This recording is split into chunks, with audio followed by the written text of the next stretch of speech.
విశాఖ సెజ్లో మరో భారీ కుంభకోణం బయటపడింది. 1-2 కోట్లు కాదు, దాదాపు 100 కోట్ల రూపాయలు బినామీల పేర్లతో మింగేశారు. సెజ్ నిర్వాసితులకు అందాల్సిన ప్యాకేజీని కాజేశారు.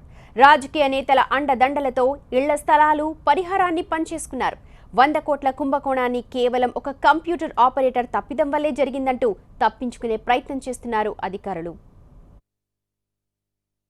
విశాఖ జిల్లాలో అక్రమార్కులు రెచ్చిపోతున్నారు. పొలిటికల్ పరపతితో భారీ కుంభకోణాలకు పాల్పడుతున్నారు. సెస్ నిర్వాసితులకు అందాల్సిన ప్యాకేజీని నకిలీ పేర్లతో కాజేస్తున్నారు. స్పెషల్ ఎకనామిక్ జోన్ పేరుతో రాజకీయ నేతలు, అధికారులు కలిసి బినామీ పేర్లతో దాదాపు 100 కోట్ల రూపాయల వరకు కాజేశారు. 2005లో అప్పటి ప్రభుత్వం సెస్ పేరుతో రాంబిల్లి, అచ్యుతాపురం మండలాల్లో 10,000 ఎకరాలను సేకరించింది. దీనికోసం 29 గ్రామాలను ఖాళీ చేయించింది. నిర్వాసితుల కోసం దిబ్బపాలెం, వెదురువాడ గ్రామాల్లో పునరావాస కాలనీలు నిర్మించారు. పునరావాస కాలనీల్లో స్థలాల కేటాయింపునకు ముందు ప్రభుత్వం కోట్లాది రూపాయలు ఖర్చు చేసింది.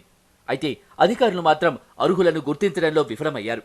నిర్వాసితుల్లో 4,275 మంది మాత్రమే అర్హులుంటే 5,369 మంది అర్హుల జాబితాను రూపొందించారు.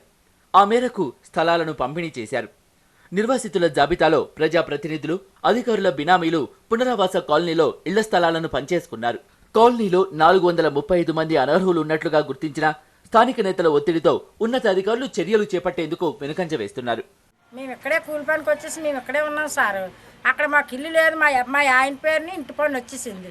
ఇదేంటి ఇల్లు లేని ఇంటి పన్ను ఎలాగొచ్చింది బాబు అంటే మరి అదే అర్థవాలేదమ్మా, ఎప్పుడొకప్పుడు అడుగుదామని మా బాబు మొన్న 330 రూపాయలు ఉట్టుకెళ్ళి ఇంటి పన్ను కట్టాడు ఈరుగులు అప్పారాదని. మరి అది ఎవరికి ఇచ్చాడు? కొత్తగా నిర్వాహతులుగా పేర్లు సృష్టించి నాయకులు దాని మీద కూడా 1,50,000 అదే నిర్వాహతులకు తాలూకా ఇవ్వాల్సిన ప్యాకేజీ 5 సెంట్లు స్థలం కూడా తీసుకోవడం జరిగింది. దాని గురించి 2012లో కూడా ఆల్రెడీ ఆ కన్నబాబు ప్రభుత్వంలో అది విజిలెన్స్ ఎంక్వైరీ చేసిన తర్వాత అవి మేము రిపోర్ట్ ఇచ్చిన తర్వాత కలెక్టర్ గారికి కంప్లైంట్ ఇవ్వడం జరిగింది. అవి కూడా వాళ్ళు ఏమీ పట్టించుకునే పరిస్థితిలో ఉన్నారు. మరోవైపు తాజాగా ప్రభుత్వం సెజ్ నిర్వాసిత ప్రాంతాల్లో మేజర్లందరికీ ఇళ్ల స్థలాలు ఇవ్వాలని నిర్ణయిస్తూ జీవో జారీ చేసింది. అయితే ప్రభుత్వ తాజా నిర్ణయంతో అక్రమార్కులు మళ్లీ దందాలు మొదలుపెట్టారు. తప్పుడు ధ్రువపత్రాలతో అర్హత లేని వారిని కూడా అర్హులుగా చేసి మరిన్ని స్థలాలను కాజేయటానికి వ్యూహరచన చేస్తున్నారు. ఒక్కో నిర్వాసితుడికి అప్పట్లో ప్రభుత్వం 1,75,000 రూపాయలు పంపిణీ చేసింది. కొందరైతే ఈ పరిహారాన్ని 2 సార్లు తీసుకున్నారు. ఈ మొత్తం వ్యవహారంలో 100 కోట్ల పైగానే అవినీతి జరిగింది. అయితే కంప్యూటర్ ఆపరేటర్ తప్పిదం కారణంగానే ఇదంతా జరిగిందంటూ ఏపీఐఐసి అధికారులు తప్పించుకునే ప్రయత్నం చేస్తున్నారు. కొంతమందికి 1,14,000 ఇచ్చేస్తారు. అది బై కంప్యూటర్ మిస్టేక్. దీని మీద మళ్ళీ 1,75,000 కూడా ఇచ్చేయడం జరిగింది. అది రికవరీకి మేము నోటీసులు ఇచ్చాము. అందులో 3కి రికవరీ కూడా ఆల్రెడీ చేసాం.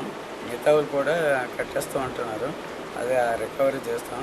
దీని మీద ఆ కంప్యూటర్ ఆపరేటర్ మీద కూడా పోలీస్ రిపోర్టు లాడ్జ్ చేయడం జరిగింది.